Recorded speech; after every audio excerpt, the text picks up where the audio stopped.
los fundamentos, ¿verdad? Eh, Claudia, en qué ciclo llevó técnicas conductuales o no la ha llevado? En qué ciclo? ¿Sí? Es que yo adelanté esa clase, Lick, cuando estaba Ah, sacando. ya. No, yo la adelanté, Sí, pues. sí. Sí, pues. Ah, bueno. Me la dio el Ligno Alberto, es así. Ah, sí. Ah, Ajá. sí, pues. Ah, le dio las Eso es técnicas. parte del octavo ciclo. ¿Del octavo es? Ah, bueno. Se Entonces, llama técnicas de modificación de conducta. ajá. Ah, bueno. Es que antes estaba unos ciclos anteriores y estaba eh, con tres técnicas, eran tres cursos de técnicas conductuales.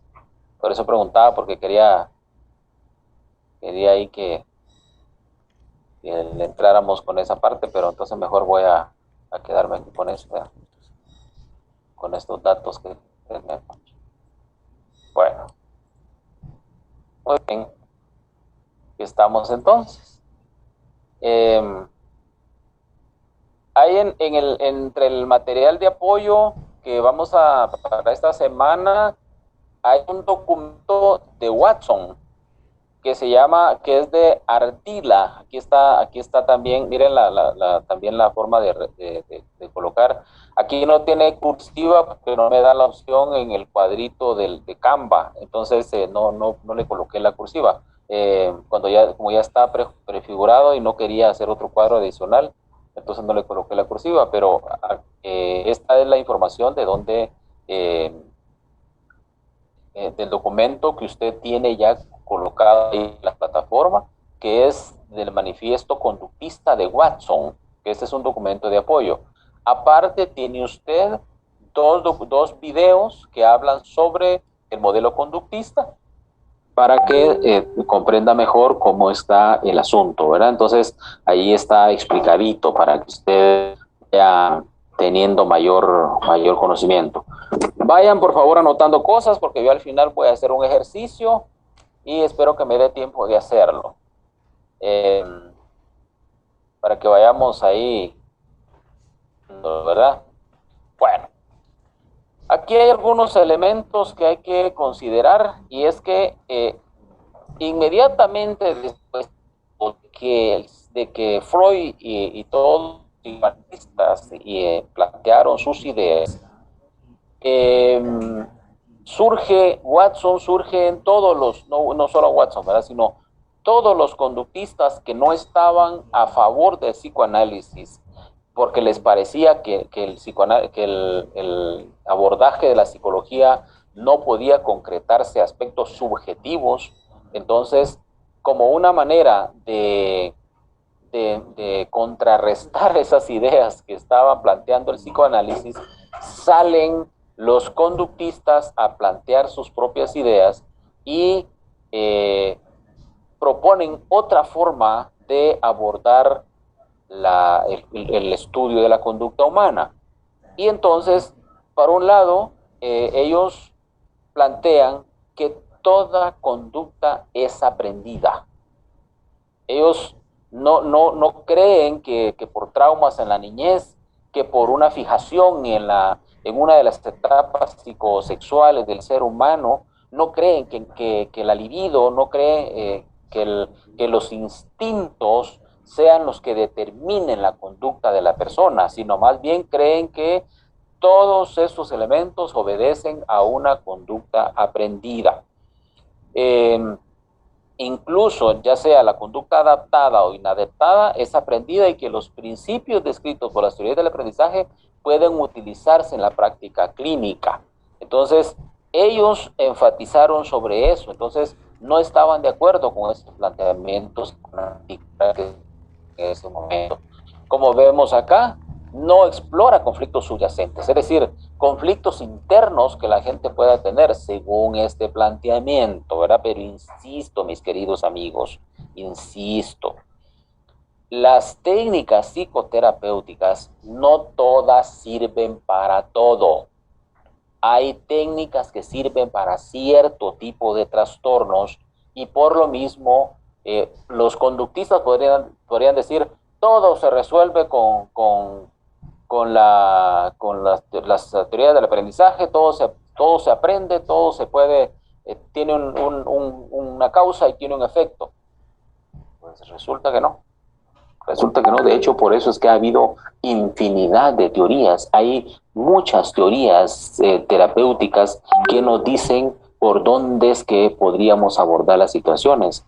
Así como el psicoanálisis planteó sus postulados, el conductismo plantea sus postulados, pero no significa que sean la única, o sea, la panacea de todos los problemas psicológicos. No es cierto, porque si no, no conoceríamos, por ejemplo, que ahora tenemos varios elementos o varias técnicas que se utilizan que no necesariamente tienen que ver con el psicoanálisis, que no tienen que ver con el conductismo, que no tienen que ver con las técnicas humanísticas, sino que de repente tienen que ver con momentos específicos en que la gente está viviendo la situación crítica. Entonces, por eso es que nosotros también tenemos que conocer todas estas teorías, porque en algún momento sí vamos a tener que abordar ciertos aspectos de la conducta que tienen que ver con diferentes teorías, ¿verdad? Entonces, por eso es que necesitamos también plantear este asunto. Aquí prácticamente los conductistas lo que están diciendo es lo que se ve se cree y lo demás son cuentos. La conducta debe ser observable. Por eso es que cuando usted mira lo clásico que usted encuentra, por ejemplo, cuando habla de conductismo, son los perros de Pavlov.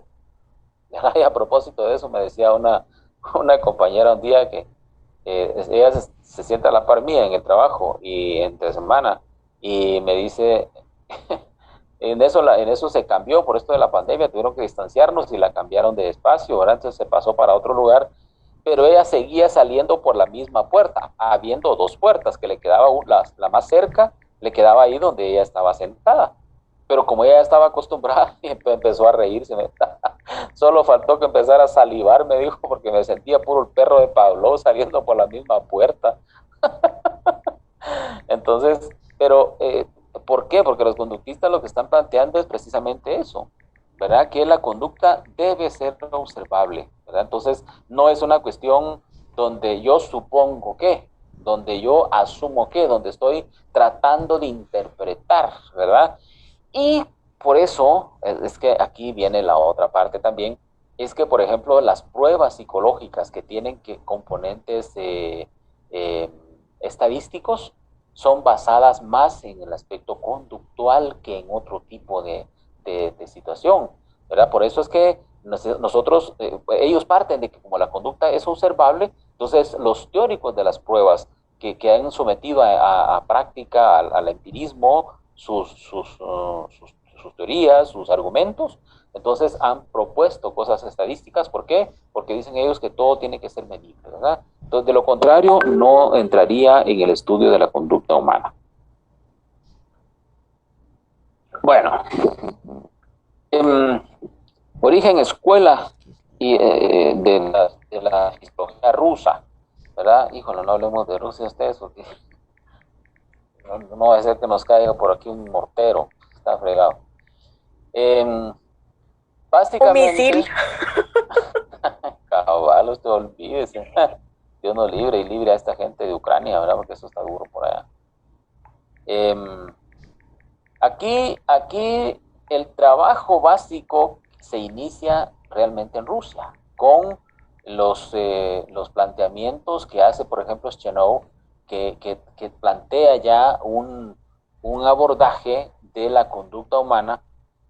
Él hablaba, por ejemplo, de los reflejos, ¿verdad? Y entonces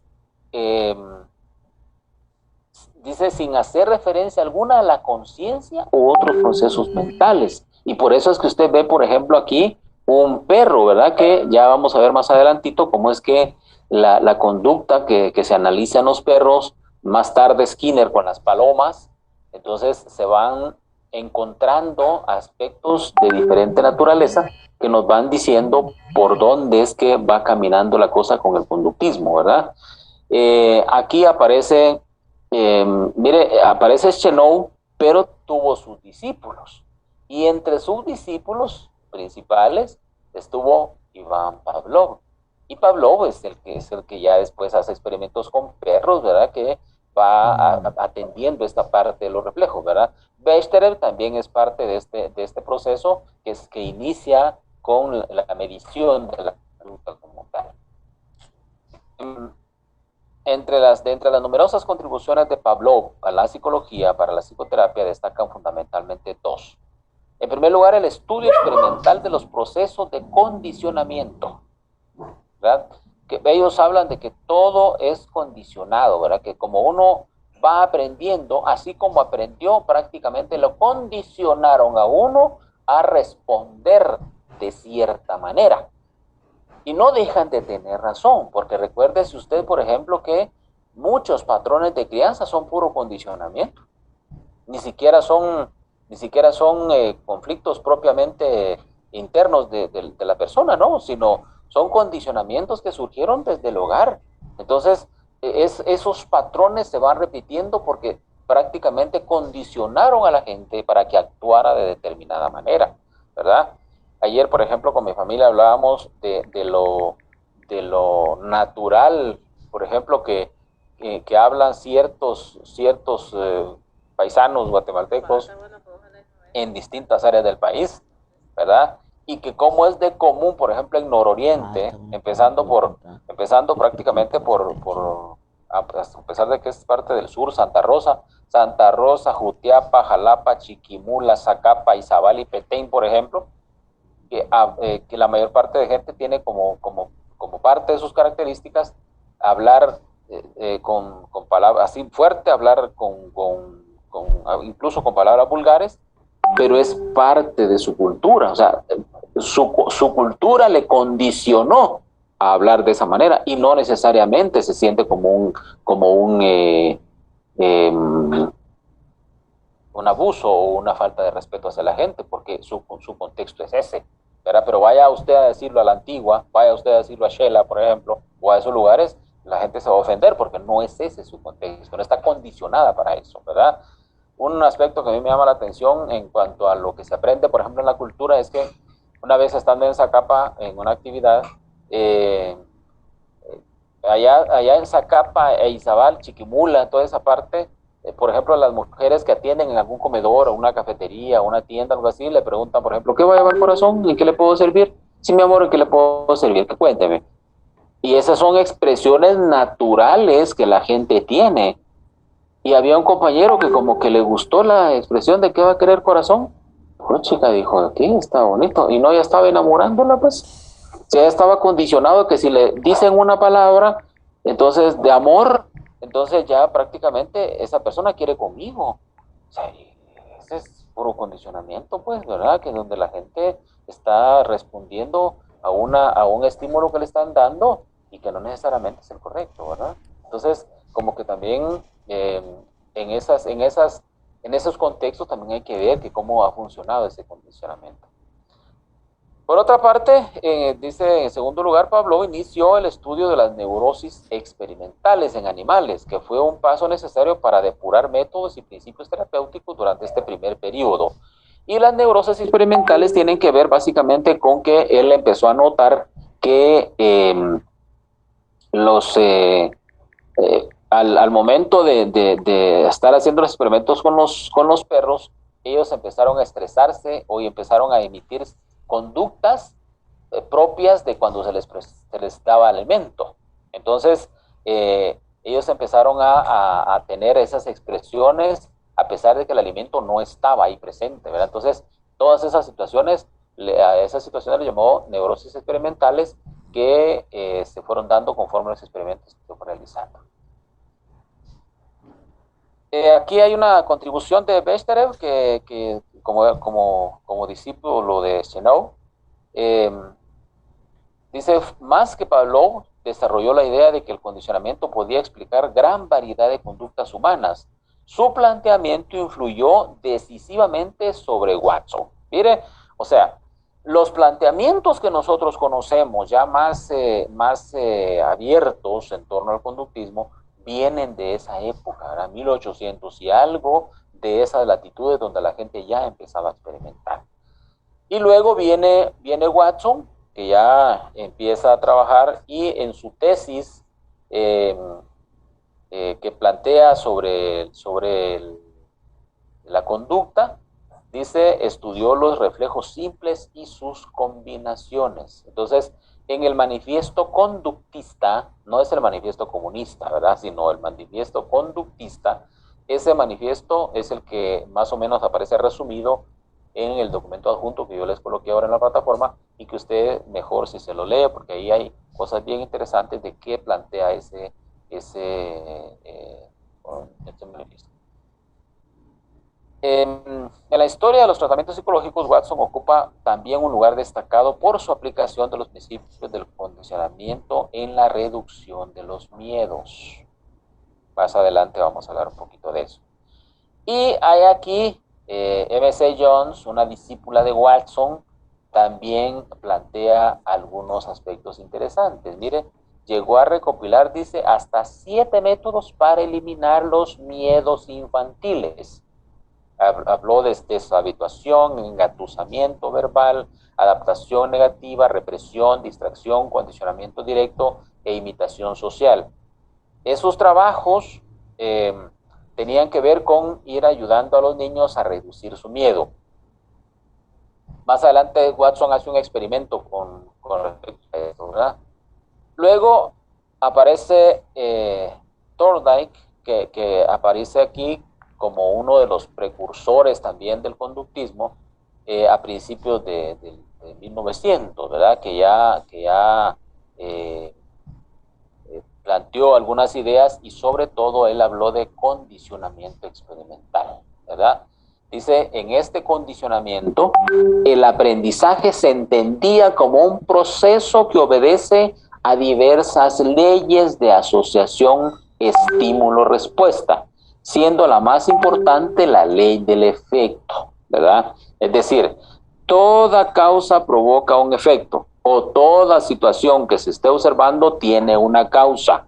Entonces, ese es el planteamiento principal. Y si usted ve, por ejemplo, antes el conductismo empezó como lo que se conoce como la fórmula ER, ¿verdad? Estímulo-respuesta, ¿verdad? Entonces, ahora se habla de estímulo, respuesta y consecuencia. Entonces, ya tenemos otro elemento más, pero de todas maneras, todo está circunscrito a que toda conducta humana obedece a una causa que fue provocada y fue condicionada, y que por lo mismo la gente está actuando de esa manera, ¿verdad? Dice acá, estos trabajos sirvieron de fuente de inspiración a Skinner. Mire cómo es que se va hilando todo esto, ¿verdad? Unos tuvieron influencia sobre otros, ¿verdad? Todos estos trabajos tuvieron influencia sobre Skinner para trabajar su programa de investigación sobre el condicionamiento operante.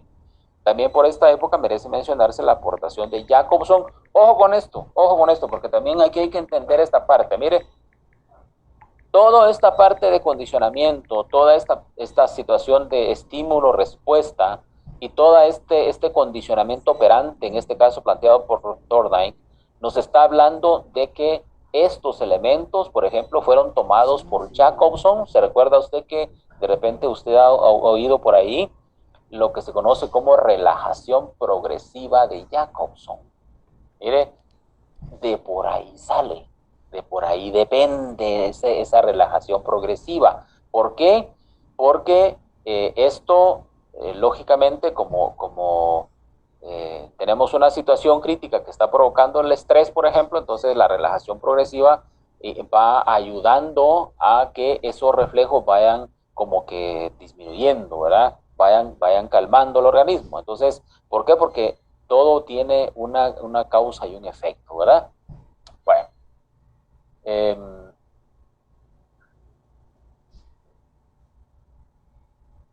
Aquí aparece otro personaje, es Guthrie. Y Guthrie destacó la importancia de la contigüidad.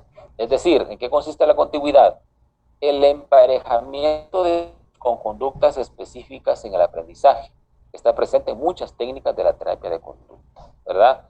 O sea, hay fenómenos que se van aprendiendo básicamente por asociación, ¿verdad? Lo que se van emparejando estímulos, se van viendo cierto tipo de eventos que tienen relación con otro, y entonces de ahí se va desprendiendo toda esta gama de situaciones que plantea Guthrie. Aquí hay algunos elementos importantes. Dice: a finales de los años 50, la terapia de conducta aparece ya configurada como una alternativa fundamental en los principios de la psicología científica. Mire, de los años 50, o sea, estamos hablando de 1950, por ahí ya se ha estructurado la terapia conductual como parte de la psicología científica. En cierto modo, esta fase puede describirse también como la búsqueda de una ecuación conductual, ¿verdad? Ya prácticamente en esa época se ha consolidado bastante los principios fundamentales de la terapia conductista con todos estos personajes que hemos ido mencionando, ¿verdad? En la ecuación conductual que estaba buscando la psicoterapia, destacan las aportaciones de Hu, de Guthrie, de Tolman y de Skinner, ¿verdad? Mire, incluso aquí aparecen los años en que fue más o menos propuesta, ¿verdad?, por estos autores. Y Skinner, mire, en 1991, hace realmente poco tiempo, Skinner estaba todavía investigando, ¿verdad? En el 91 que murió Skinner, estamos hablando de que para 2021 son 30 años. O sea, hace poco que falleció Skinner, ¿verdad? Entonces las investigaciones aún continuaron e hicieron un gran aporte. Las investigaciones de Hall influyeron decididamente sobre el Wolff en la génesis de la psicoterapia por inhibición recíproca, que fue una pieza clave en la constitución de la terapia de conducta. ¿Bien? Las aportaciones de Tolman, por otro lado, abrieron la puerta a las orientaciones cognitivas en terapia de conducta. Recuérdese usted que le cuento que hay también una terapia cognitivo-conductual, porque estas dos terapias se complementan. Entonces, no solamente nos quedamos con la parte cognitiva, los cognitivistas dijeron: tomemos algunos elementos de la terapia conductual y planteémoslo desde la perspectiva de la cognición para cambiar paradigmas. Entonces, se fusionaron y de hecho es una de las mejores fusiones que ha habido para el abordaje de diversidad de trastornos psicológicos, ¿verdad? Hay esta terapia cognitivo-conductual es la que se utiliza para muchos, incluso problemas de adicción, ¿verdad? Que es una situación bastante crítica, el trabajo con adictos, pero también se pueden utilizar, ¿verdad? Bueno. Aquí hay la contribución de Skinner, que creo yo que es importante que la veamos, que fue lo que él planteó. Skinner es uno de los, diría yo, de los padres del aprendizaje, ¿verdad? Del condicionamiento operante, y que se utiliza mucho en pedagogía y psicología, ¿verdad? En procesos psicopedagógicos, básicamente. Por eso es que es importante que nosotros lo veamos, porque, por ejemplo, cuando usted tiene, digamos, si usted es docente, si usted es maestra, maestro, tiene niños en el aula, por ejemplo, todos estos elementos que plantea la terapia conductual le pueden servir para ir modificando ciertas conductas en el niño. Por ejemplo, lo que se conoce como economía de fichas, por ejemplo, es una técnica conductual que funciona muy bien con los niños. Entonces, son elementos que muchas veces las maestras toman y que no saben de dónde surgieron, ¿verdad? Pero son contribuciones que tuvieron, en este caso, sobre todo Skinner, como influenciado por todos los demás que ya hablamos, propone estos elementos, ¿verdad? Dice acá: por todas las teorías del aprendizaje, adoptó un nuevo punto de partida para la explicación del aprendizaje, lo que le permitió establecer un nuevo paradigma, lo que se conoce como condicionamiento operante. El parámetro esencial que gobierna la conducta reside en las consecuencias que siguen de esta. La relevancia, esta contribución de Skinner tuvo una relevancia clínica y social de la conducta operante, ¿verdad? Aquí aparece el manejo de contingencias, que inicialmente fue aplicada en un ambiente hospitalario con pacientes psicóticos. Más adelante hay una parte donde vamos a ver algunas de las técnicas que utiliza el conductismo, no aquí en esta clase, sino en la del sábado, primero Dios. Vamos a abordar todos estos elementos que aparecen acá. Aquí ya se lo estamos dando una referencia general pero ya cuando lleguemos a la parte de las técnicas, ahí se van a ver algunos elementos más específicos de cómo es que la técnica conductista ha ido mejorando las situaciones. Skinner también contribuyó a crear el análisis funcional de la conducta. La contribución esencial de Skinner reside en que alentó un ambientalismo radical que en la práctica potenció el diseño de ambientes terapéuticos. Entonces, vea que no solamente le debemos a Skinner la parte que tiene que ver con teorías del aprendizaje, sino también lo que tiene que ver con el ambiente terapéutico como tal. Entonces, porque creo yo que nos auxiliamos, sobre todo con los elementos que él nos ha planteado. Como aplicación más específica característica de este periodo, cabe mencionar los trabajos de Bijou sobre el condicionamiento operante en la infancia, que abrieron la puerta a la explicación de las técnicas de la modificación de conducta a los deficientes mentales. Mire, durante la década de los años 50 empieza a utilizarse el término terapia de conducta por parte de 3 grupos de investigadores diferentes. Mire, estamos hablando de los años de 1950, ya se habló entonces de terapia de conducta, que es lo que estamos viendo hoy acá. Aquí hay algunos aportes, ¿verdad? Que se mencionan. Aquí en 1953 aparece el término en el mencionado trabajo de Skinner, Solomon y Lindsay, en el que aplicaron el condicionamiento operante en enfermos psicóticos, que fue la terapia de conducta, ¿verdad? Lazarus en Sudáfrica acuñó el término terapia de conducta para referirse a la utilización de procedimientos de laboratorio en la psicoterapia tradicional.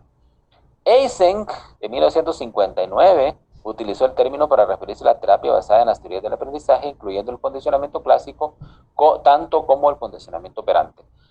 Aquí, ojo con esto.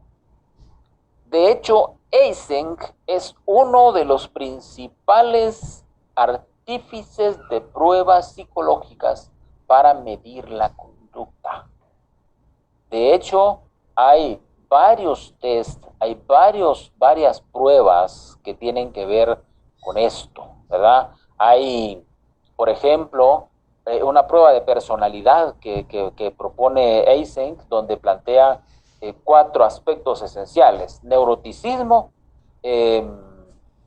extraversión, dureza o falta de empatía y sinceridad, ¿verdad? Hay 4 elementos ahí que tienen que ver con esa prueba que Eysenck planteaba muy recientemente, ¿verdad? En los años 60 y 70 se consolida la terapia conductual como enfoque terapéutico. Mire, es relativamente reciente. Estamos hablando del 60 para esta parte, estamos hablando más o menos de 60 años. O sea, no es, la terapia de conducta es, creo yo, ciertamente tiene su tiempo, pero no es tanto como, por ejemplo, el psicoanálisis, que venía desde mucho antes, ¿verdad? Pero si la miramos en relación con otras actuales, pues de plano, ¿verdad? Tiene bastante tiempo, porque hay algunas actuales que son muy recientes, ¿verdad? Tal vez tienen unos 10 años por ahí, ¿verdad? Que se han ido experimentando. Aquí sobresalen en esta época Wolf, Eysenck y Skinner. Por ejemplo, Wolf publicó Psicoterapia por inhibición recíproca en 1958, mire, que supuso un hito fundamental en la modificación de la conducta, inspirándose en la obra de Hall, que se llamaba Principios de la Conducta. O sea, todos han tenido de alguna forma cierta influencia, ¿verdad? Eysenck desempeñó un papel fundamental en la consolidación del movimiento de terapia de conducta, arropado por un grupo de prestigiosos clínicos como Helder, Jones, Marks, Rashman y Yates, entre otros. Fundó la revista Behavior, algo así es, ¿verdad? Research and Practice, que facilitó la consolidación de la terapia de conducta.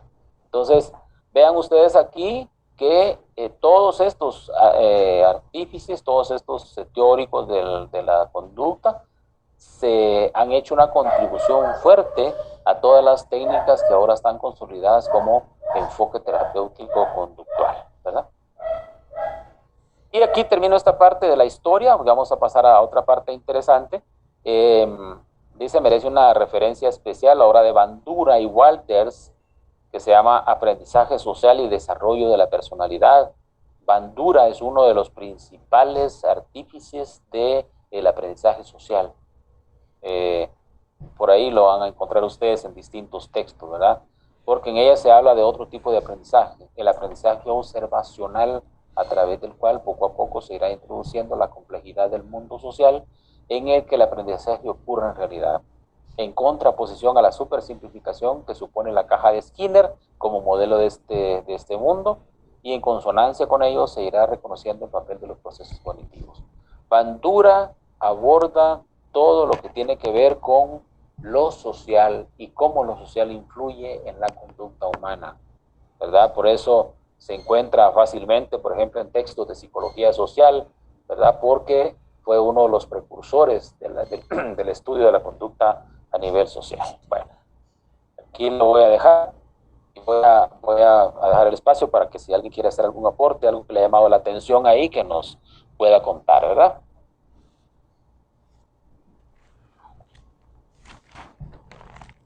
Es que no se nos han dormido. Lick, tal vez solo para que me pueda refrescar un poquito el tema de Bandura. Yo recuerdo que ya lo vi, pero ya no me recuerdo específicamente de qué es lo que trata. Bueno, cuando nosotros vemos, por ejemplo, en psicología social, hablamos de Bandura cuando, por ejemplo, en ciertos eventos sociales, la gente puede aprender de ese comportamiento. Por ejemplo, las culturas en general tienen ciertos parámetros de vida. Lo que yo les decía hace un rato, por ejemplo, todos esos patrones culturales que tenemos por regiones, eso entra dentro del estudio que Bandura hacía a nivel social, del aprendizaje social, porque, digamos, a nivel individual, uno copia esos modelos que están puestos de manifiesto en la sociedad como tal. Entonces, al final uno termina reproduciendo esos patrones que le han dado a uno a nivel social.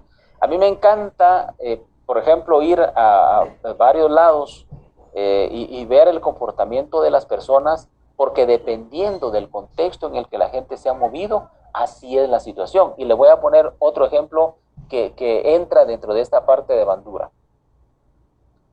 Una de las cosas que ha sucedido, por ejemplo, en nuestro medio, es la conducta pasivo-agresiva del guatemalteco.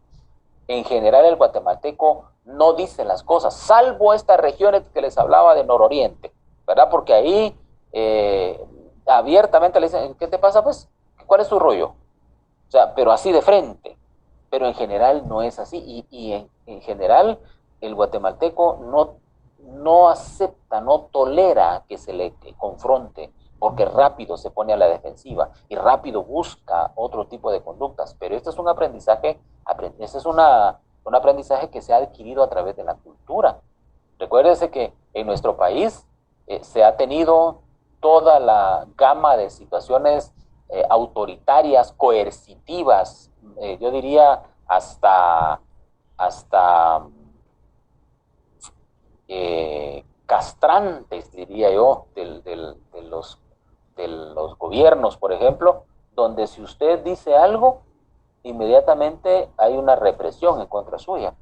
Por ejemplo, ahorita hubo un grupo de, digamos, cambiando un poquito de contexto, con este asunto de la invasión de Rusia a Ucrania, arrestaron como a 600 personas que andaban manifestando en contra de la guerra. Pero la gente tiene derecho a no ir a la guerra, la gente tiene derecho a no tolerar la guerra. ¿Pero qué hicieron? Inmediatamente los reprimieron, los encarcelaron para que dejaran tranquilo al gobierno, ¿no? Porque ese es el rollo. Entonces, esos son aspectos individuales, si se quiere ver, o de ciertos sectores que obedecen a un planteamiento social mayor, que a eso fue a lo que se dedicó prácticamente Bandura, ¿verdad? A ver todos esos elementos sociales que influyen en la conducta individual, ¿verdad? Por ahí va la cosa, Lucía, por ahí va el asunto. Muchas gracias por el recordatorio, Lick. Muy bien, Lucía. El experimento del muñeco, dice, ¿verdad? Bobo de Bandura. Sí. Cuéntenos más de eso, Kimberly, aprovechando que lo mencionó. Sí, en la misma línea de lo que preguntaban a Lucía de Bandura. En el experimento que realizó es el aprendizaje vicario en los niños, Sí, ¿verdad? sí, tratando de explicar por qué los niños hacen bullying y no es porque los niños sean malos, sino que es algo que ellos han aprendido. Entonces, para demostrar eso a las personas, él en laboratorios controlados puso a los niños observando a adultos pegarles a un muñeco. Y los niños que evidenciaron que los adultos trataban con violencia y le pegaban a este muñeco, rato después que se quedaron solos, ellos empezaron a hacer lo mismo. A reproducir. Y es bien interesante ver que niños que tal vez, y sobre todo porque buscaron niños que anteriormente no hayan vivido violencia, como para decir, bueno, esto ya lo traían, ¿verdad? Sino que fueron niños así, por decirlo así, blanquitos, ¿va? Que estaban limpios de eso, para demostrar que sí se aprende la conducta. Exacto, gracias, Kimberly. Yo le quería... Sí, perdón. No tenga pena, dale. Sí, yo les quería compartir algo que leía bien interesante acerca del conductismo, cómo el conductismo explica las relaciones, ahora tan famosa la palabra, ¿verdad? Las relaciones tóxicas. ¿Por qué las personas vuelven y vuelven y vuelven y vuelven a una relación una y otra vez? Y explicaban de que las personas funcionamos así como cuando como esa gente que se vuelve adicta a los juegos de maquinita, ¿verdad? Que va y mete la ficha y pierde, pero otra vez va y mete la ficha, y a pesar de que tal vez solo una vez haya ganado, pero esa recompensa que tuvo una vez nada más, sigue haciendo que la persona vuelva a meter su ficha. Igual es en las relaciones, que una vez bastó para que la otra persona nos haya dado algo de amor o algo que nos haya agradado, para que nosotros sigamos cayendo en esa relación con el fin de volver a obtener esa recompensa. Porque el conductismo explica un poco sobre los mecanismos de recompensa y cómo esto nos condiciona a las conductas que tenemos. No sé, me pareció muy interesante. Gracias, Kimberly. Y adicional a eso, recordemos que como parte del estudio que hicieron los conductistas, ellos también se refirieron a esas respuestas que muchas veces son generadas por neurotransmisores. Entonces, que toda esa parte de los neurotransmisores que nosotros tenemos y que pueden estimular también la repetición de conducta, ¿verdad? Porque provocan placer. Entonces, son las que también estudiaron los conductistas.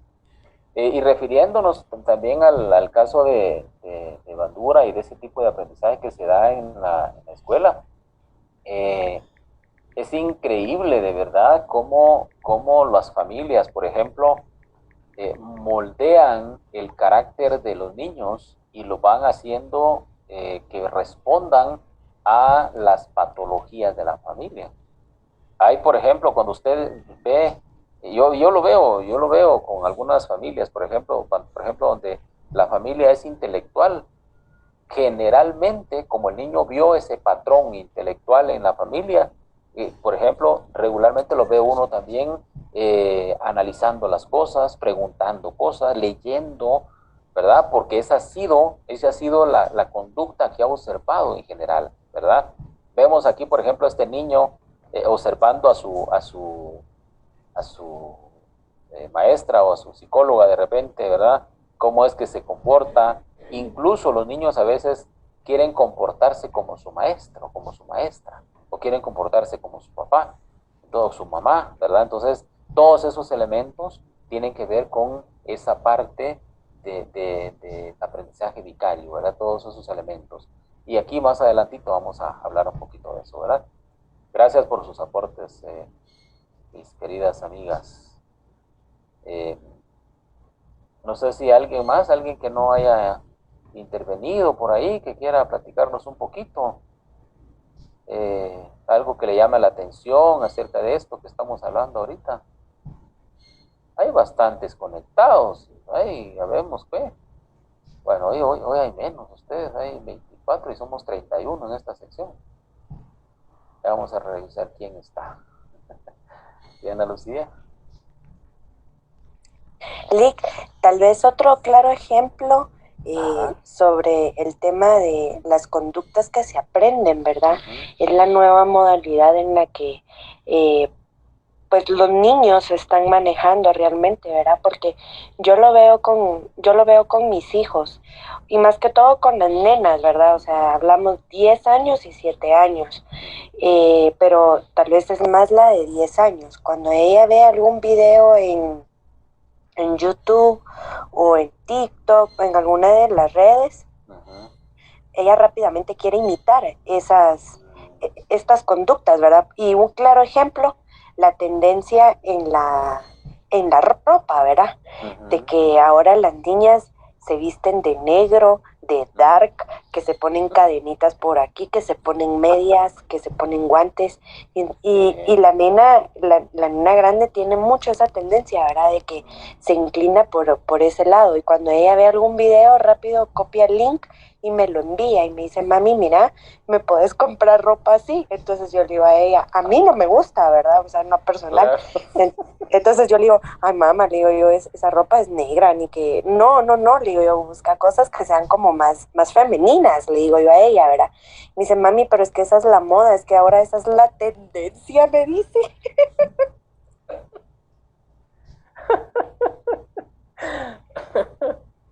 Cabal.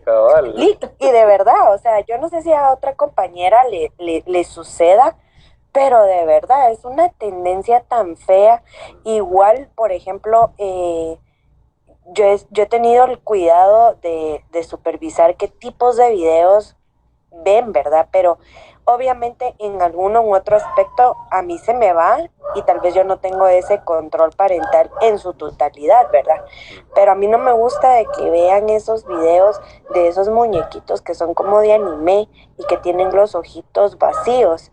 Y me dice la nena, mami, me dice, es que ahora esa es la moda, todos miramos lo mismo, me dice. Yo a veces me asusto y digo yo, ay, Dios mío, digo yo. Aquí hay una candidata psicóloga, dice usted. A la madre, de verdad. Muy bien. Gracias. Miren, hay un montón de cosas que platicar de eso ustedes, y para quienes nos hemos movido en el ámbito educativo, miren, es increíble de verdad cómo uno puede observar todos esos elementos conductuales en los niños, cómo es que se dan, ¿verdad? Haciendo un ejercicio una vez, les digo yo estando como orientador escolar en un instituto, les digo yo una vez a unos estudiantes, vamos a ver, ¿quiénes de ustedes van a seguir magisterio? Y rápido responden, si es para ser como la señora Julana, no, gracias.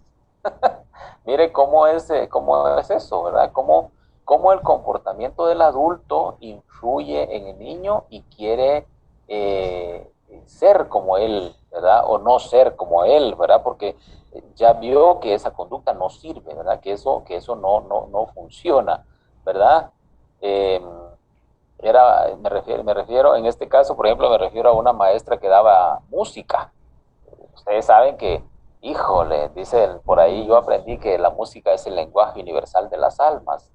Y a quién no le gusta la música, es muy rara la persona a la que no le guste la música. Algo de algún género le gustará, pero algo le suena por ahí y empieza así como que a moverse, ¿verdad? Porque eso incluso los niños, o sea, desde pequeñitos, ¿verdad? Entonces, imagínese usted dejando pasar la oportunidad de influir adecuadamente a los niños, pero esta maestra era una locura, ustedes, de veras, con razón los patólogos decían, sí, es como la señora Bulano, no, ¿verdad? Entonces hay muchas cosas que platicar aquí, pero vamos a dejar ahí esos ejemplos, tal vez nos sirven para la siguiente clase. Vamos a ver aquí entonces qué es la modificación de la conducta. puede definirse como la aplicación de la teoría y de la investigación básica procedentes de la psicología experimental a la alteración de la conducta con el propósito de resolver problemas tanto de índole personal como social y de mejorar el funcionamiento humano en general, ¿verdad? O sea, partimos en la modificación de la conducta de la psicología experimental. Ya dije desde el inicio, lo que se ve se cree y lo demás son cuentos. Este es el planteamiento del conductismo. Ahora, aquí hay que ver otra situación. Por ejemplo, un niño que es agresivo, ya lo decía Kimberly hace un ratito, ¿verdad? Que regularmente esos patrones se adquieren en la casa. Pero ¿qué pasa, por ejemplo, con los niños que no han tenido ese tipo de estímulo y que sí son agresivos? O sea, hay que ver qué es lo que está pasando y que no necesariamente tiene que ver con una conducta aprendida. Ahí es donde interviene entonces otro tipo de teorías, no necesariamente la conductual, porque no siempre la agresividad tiene una connotación conductual, no siempre, ¿verdad? Hay situaciones agresivas que tienen que ver con otro tipo de situaciones, ¿verdad? No hablemos, por ejemplo, de la agresión como mecanismo de defensa, ¿verdad? Porque ya sabemos que esta agresión es innata, ¿verdad? Si hay un estímulo, hay una respuesta y la gente responde a partir del estímulo que tuvo. Pero también hay otro tipo de agresión que se da como producto de la frustración, pero igual hay una causa. Pero hay otro tipo de agresiones, por ejemplo en los niños, donde no tienen que ver con este tipo de estímulos. Bueno, entonces aquí, principales características de los modelos conductuales. Estos señores que aparecen acá son los que proponen algunas características, ¿verdad? Que vamos a ver aquí más adelantito, ¿verdad? Primera característica. Se considera que tanto la conducta normal como la anormal son principalmente producto del aprendizaje. Eso lo tiene bien claro el conductismo. Segundo, se concede menor importancia a los factores innatos o heredados en la adquisición de la conducta, aunque se acepta la influencia posible de factores genéticos o constitucionales. 3. Se sitúa el objeto de estudio o cambio en la conducta entendida como actividad cuantificable o evaluable, tanto en el plano motor como en el cognitivo o fisiológico.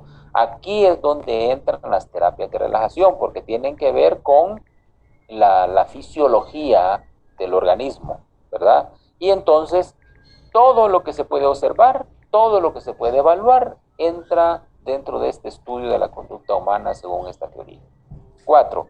Se concede especial relevancia al método experimental como instrumento imprescindible en la descripción, predicción y control de la conducta. 5. Se considera la comprobación de la eficacia de cualquier procedimiento, ya sea de evaluación o de tratamiento. Comprobación, volvemos a lo mismo. Si usted revisa, casi todo va hacia lo evaluable, lo comprobable, lo experimental, ¿verdad? Hacia esas partes. 6. No se admite la existencia de enfermedades mentales como entidades cualitativamente distintas en cuanto a génesis y dinámica funcional. La conducta normal y la anormal se adquieren y modifican por medio de los mismos principios del aprendizaje. Es decir, no es que porque existan enfermedades mentales aisladas, digamos, o que por allá aparezcan, no, sino más bien todas las patologías que la gente pueda tener tienen una causa, tienen una razón de ser. Alguien las provocó o algo las provocó y por eso es que se manifiestan, ¿verdad? Como quisiera ser relajada y se cabala a estas alturas de plano, ¿verdad, Lucía? Bueno, 7. La evaluación y el tratamiento se consideran funciones estrechamente relacionadas y dirigidas a modificar las conductas inadecuadas. Volvemos a lo mismo. Evaluación y tratamiento. Por eso es que en muchos aspectos los psicólogos nos basamos en pruebas psicológicas para evaluar la conducta. Hay psicólogos que no. Hay psicólogos que creen que solamente con el análisis, con el ojo clínico, con la observación, con una historia clínica, sin tomar en cuenta las evaluaciones psicológicas, puede determinar la conducta, ¿verdad? Yo diría, bueno, si tiene un ojo clínico excelente, si tiene una buena historia clínica, si tiene todos los elementos, si puede hacer un diagnóstico con eso, pues felicidades, ¿verdad? Pero yo diría, a mí, por ejemplo, me sirven mucho las pruebas psicológicas porque me permiten tener una medida cuantificable del aspecto conductual. Yo lo he visto, por ejemplo, en niños midiendo cociente intelectual, midiendo atención, por ejemplo, déficit de atención, midiendo autoestima, midiendo autoconcepto, por ejemplo, personalidad a través de pruebas psicológicas, ¿verdad? Entonces, midiendo ansiedad o depresión, esos elementos nos dan a nosotros parámetros, ¿verdad? De cómo es que se puede ir evaluando la conducta a nivel experimental. Y luego dice, se considera que el rigor científico no es incompatible con la responsabilidad social. Es decir, el rigor científico es compatible con la responsabilidad social, si lo queremos pasar a positivo, ¿verdad? Aquí dice no es incompatible, lo que significa que sí es compatible. Entonces, el rigor científico, o sea, no debemos desprenderlo, digamos, de la parte de responsabilidad profesional. Para los conductistas, esta parte de evaluación de la cientificidad debe permanecer en el profesional, ¿verdad? Bueno. Y luego venimos aquí con 3 paradigmas del aprendizaje social, y con eso vamos a ir terminando ya, para hacer el ejercicio. Estamos 8:22. Primer paradigma, condicionamiento clásico. Segundo paradigma, condicionamiento operante. Y tercer paradigma, aprendizaje observacional, que es aquí donde ya hablamos un poquito, ¿verdad? Aquí vamos a ver, por la parte del condicionamiento clásico, por eso quise colocar esta imagen acá, porque aquí dice este paradigma ha sido utilizado para explicar cómo estímulos neutros o nuevos llegan a provocar respuestas innatas como consecuencia del emparejamiento con otros estímulos. O sea, emparejamos un estímulo con otro para provocar una conducta. Y aquí podemos verlo. Vean el esquema, pues. Hay un estímulo incondicionado que se llama comida. Es incondicionado porque nadie lo ha condicionado anteriormente, ¿verdad? O sea, está presente. Digamos un hueso para el perro. Bueno, ese hueso provoca una salivación, que es una respuesta incondicionada, que es natural, ¿verdad? Que el perro salive, ¿verdad? Si uno a veces con un limón que le pongan ahí empieza a salivar, ¿verdad? O con... Iba a decir una tontería, pero mejor me callo. Bueno, luego venimos y colocamos un estímulo neutro, una campana, también, ¿verdad? El estímulo neutro por sí mismo no provoca ninguna respuesta. Pero ¿qué pasa? Emparejemos esa campanita como estímulo neutro con la comida y automáticamente se genera la salivación. Después nos quedamos con el estímulo condicionado, ¿verdad? Que es el estímulo que antes era neutro y que ahora se vuelve un estímulo condicionado. Y con solo oír la campana, el perro empieza a salivar, lo que prácticamente se genera una respuesta condicionada. El perro ya responde por los estímulos que ha recibido, ¿verdad? Y lo asocia. Al asociar campana con comida, genera una respuesta condicionada, que es la salivación. Mire usted, apliquemos eso a la conducta humana y va a ver usted cómo tenían razón los conductistas, ¿verdad? Que ese es prácticamente el condicionamiento clásico.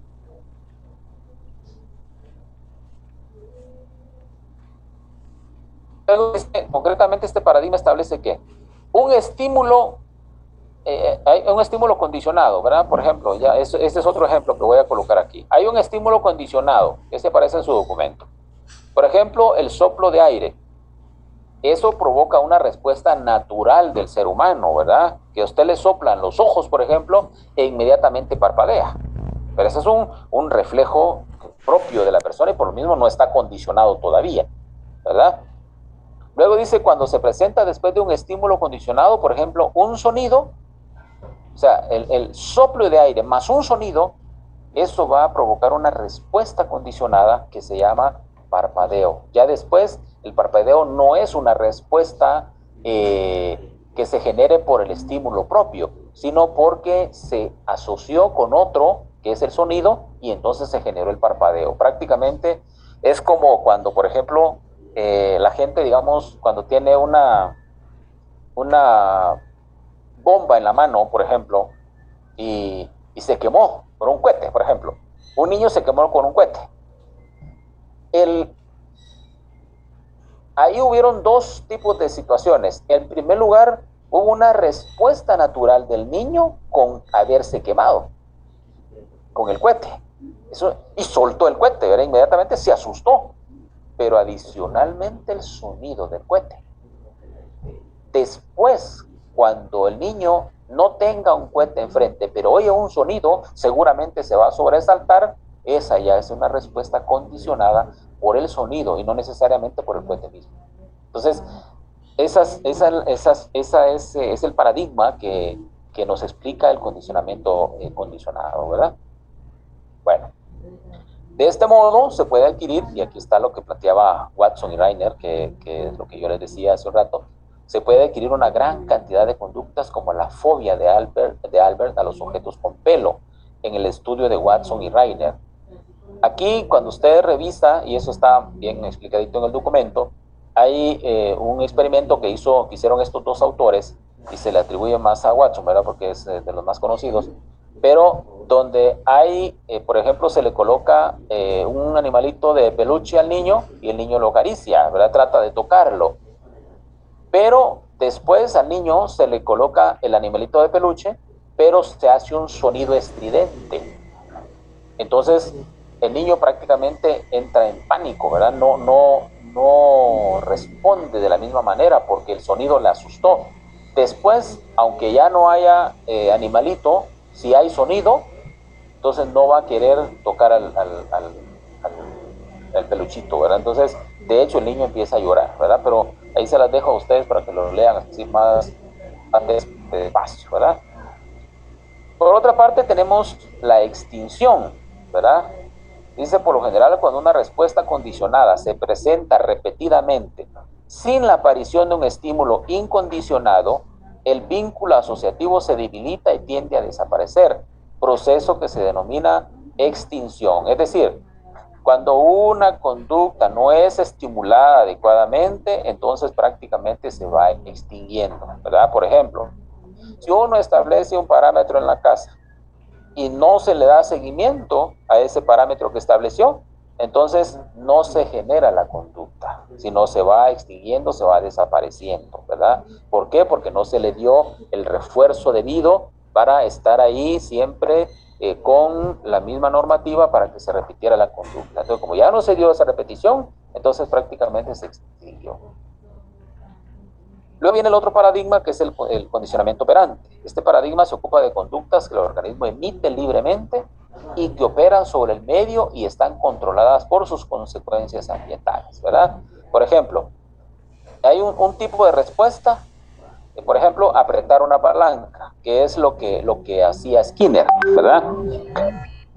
Si eso se refuerza, por ejemplo, la comida, ¿verdad? Si se le da comida a las ratas, sobre todo, si se hizo también el experimento en ratas, que cuando la rata descubrió que en un experimento apretaba una palanquita y le caía comida.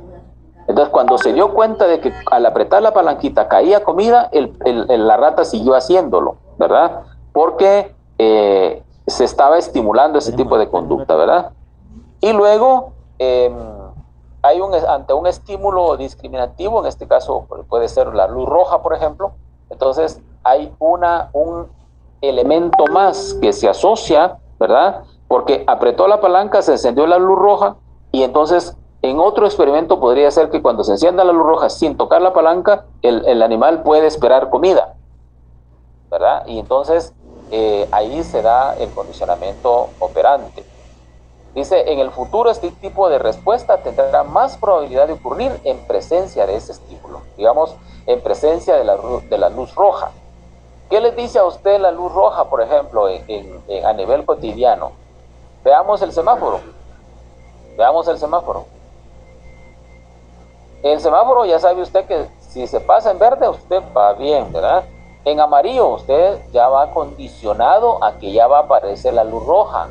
Entonces, ¿qué hace? Regularmente, ¿ah? ¿Qué hace? En amarillo pasa más rápido. Exactamente. Esto mire lo iba cómo a decir yo también. Exactamente, mire usted cómo se da eso.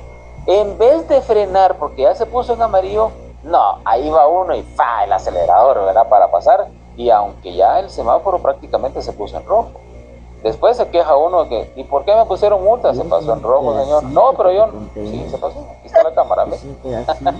Y alegue.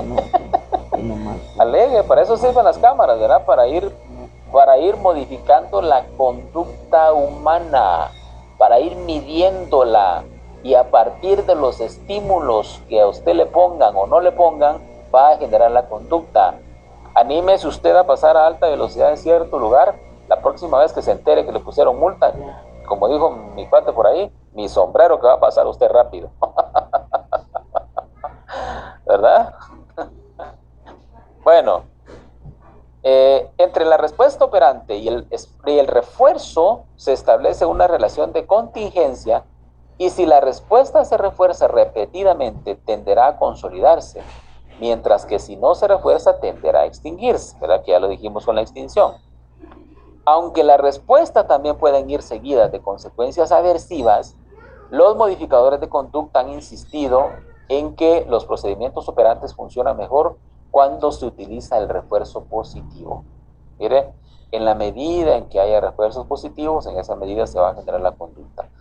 Apláudale usted a un niño, por ejemplo, apláudale cuando haga una gracia, el niño va a querer hacerlo siempre, ¿verdad? Pero usted no le aplauda y prácticamente la conducta se extingue. ¿Por qué? Porque el niño ya no recibió el estímulo positivo que necesitaba, ¿verdad?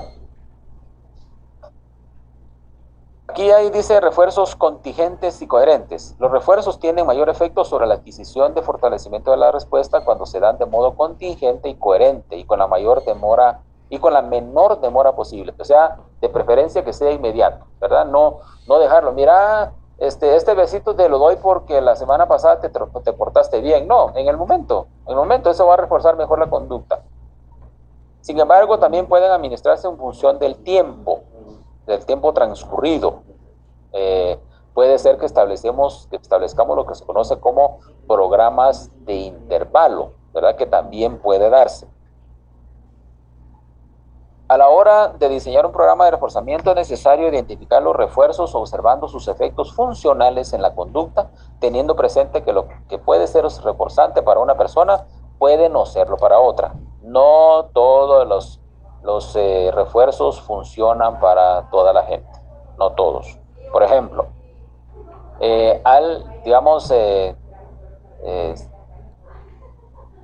cuando uno, por ejemplo, no es muy creíble, no es muy crédulo, mejor dicho, no es muy crédulo de los elogios, entonces no se los va a creer siempre.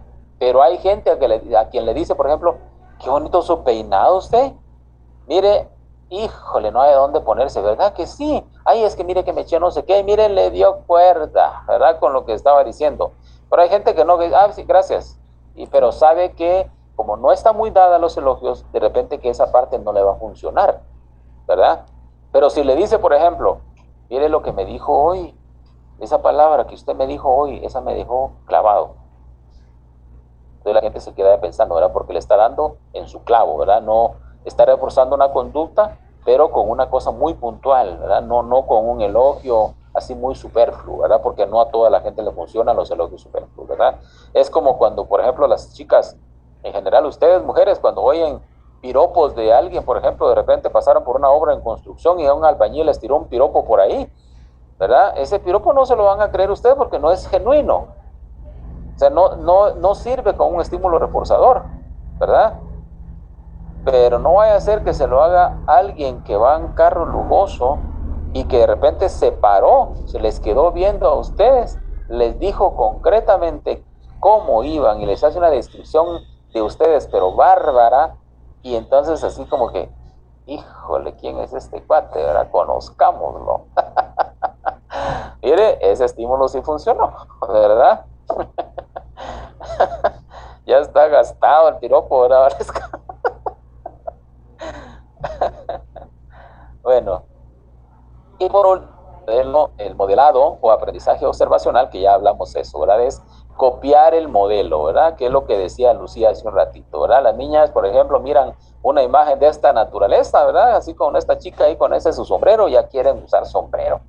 Si la ven con guantes, ya quieren usar guantes. Si ven que hay una tonalidad de color en las uñas, por ejemplo, a usar esa tonalidad. Si la moda está de ponerse una flor en el sombrero, ponerse una flor en el pelo, se la pone, ¿verdad? Si la moda está en utilizar vestidos con florecitas y así coloridos y todo, o negros, como decía Lucía, ¿verdad? Que con el caso de su hija, eso van a querer copiar, ¿verdad? Que en general el niño es muy susceptible de copiar conductas. Por eso la importancia de que uno se fije en lo que está haciendo, ¿verdad? Que a veces uno comete el error de decir cosas o hacer cosas que de repente los niños son, como dicen por ahí, como esponjas, ¿verdad? Se la creen. Entonces, después quitar ese hábito cuesta un montón, ¿verdad?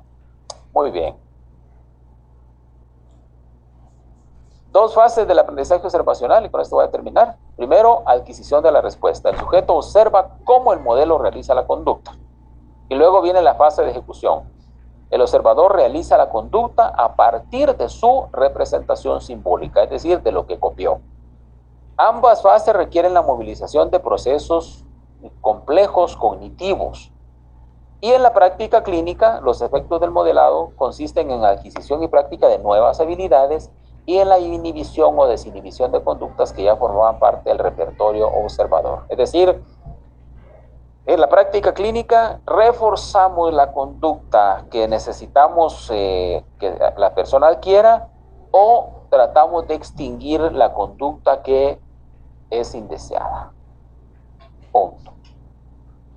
Bueno, dejo de compartir. No sé si alguien quiere mencionar algo antes de pasar a la actividad que vamos a hacer. Que me diga, por favor, en este momento. ¿Algún aporte, algo que quieran decir? Son muy poquitos los que están ahí como que entonados, como que el resto no está, o está por ahí solo escuchando, pero está digiriendo. Esperemos.